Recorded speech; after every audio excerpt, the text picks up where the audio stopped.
Alex Preddy, an ICU nurse for a VA hospital, was murdered by ICE agents on the streets of Minneapolis this morning. And a couple hours later, the Department of Homeland Security claimed that Alex had approached agents with a 9mm handgun, and that the officers attempted to disarm him, and what ensued was an armed struggle. They went on to say that this looked like a situation in which the individual, Alex Preddy, wanted to do maximum damage and massacre law enforcement. That's their assessment of someone who worked as a nurse in an ICU for the Veterans Administration. Now, thankfully, multiple angles of video prove this to be another lie, another cover-up, another story where every accusation is an admission. Alex Preddy was on the streets with a phone in his hand because he was ready to help people, because you see, that's what nurses do.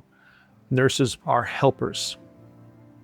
And his holstered, registered, legal to carry Sig Sauer wasn't noticed by agents until after they had wrestled him to the ground. And once it was noticed, an agent did indeed take it from his holster. And it was only after he was disarmed that an agent shot him in the back, followed by 2 more agents firing 10 rounds into his body because they panicked. You see, these agents aren't nurses.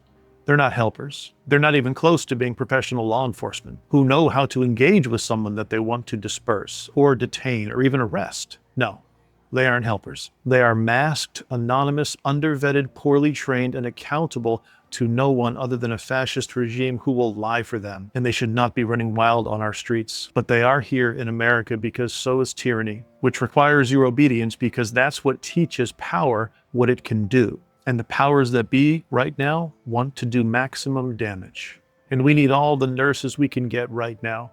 So don't just mourn Alex, honor him by being a helper.